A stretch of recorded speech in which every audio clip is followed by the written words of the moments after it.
Welcome back to Dr. Stengler's Natural Healing. We are switching gears right now, and we are going to talk about pH, the pH of your body, the importance of balancing pH, what it is, why it's important, and how do we balance it? So you need to educate us all because, honestly, it's a little confusing.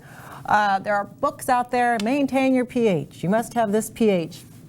What is it, and why is it important? Well, there's a lot of confusing information out there on pH. pH stands for potential of hydrogen. It's really a fancy medical way of saying, how acidic a person is or how alkaline a person is.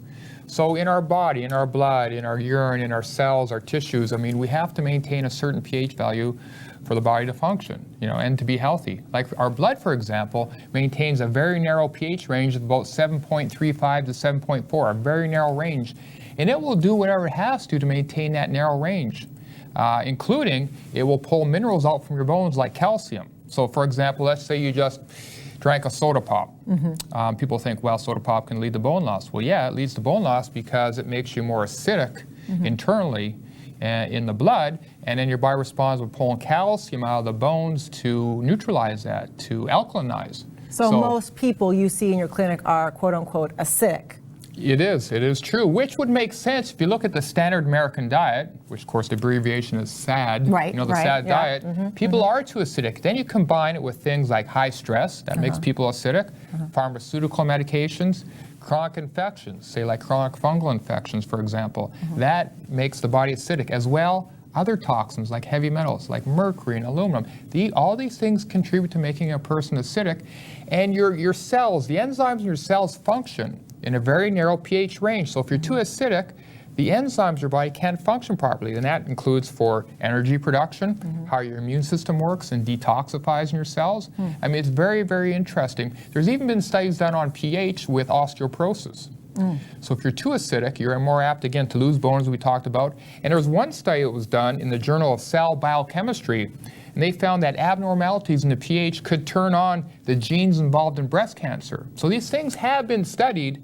Very interesting. It's one of the things people can do on their own to improve their overall health, help heal from disease, and prevent disease in the first place. So do you just assume everyone's acidic? Is that kind of how it works when they come into your office and whatever condition they have, it really doesn't matter. You just assume that they are not alkaline enough? Is that kind of what goes in your mind? In reality, most people are, but no, we do it scientifically. It's not reasonable to draw blood gases from patients to do that. What we do with people is we have them measure their first urine morning pH. So in the morning, collect your urine sample, and you measure pH with some pH strips you can get from a pharmacy or health food store.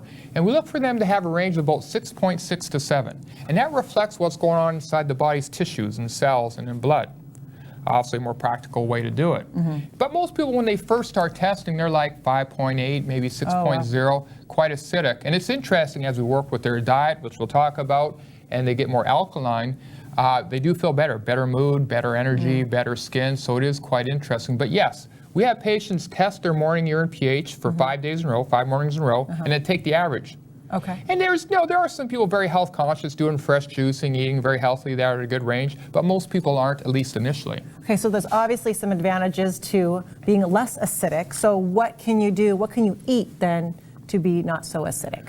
Well, it really comes down to the foods, God has created. So if you look at foods, mainly plant foods, really. Doesn't mean you have to be vegetarian. But again, fruits and vegetables, especially the vegetables. Why? Because they're rich in potassium. And potassium, when you look at studies done from the University of San Francisco, it's really the potassium amount in foods and the bicarbonate amount you find in foods, which has an alkalinizing effect on the body.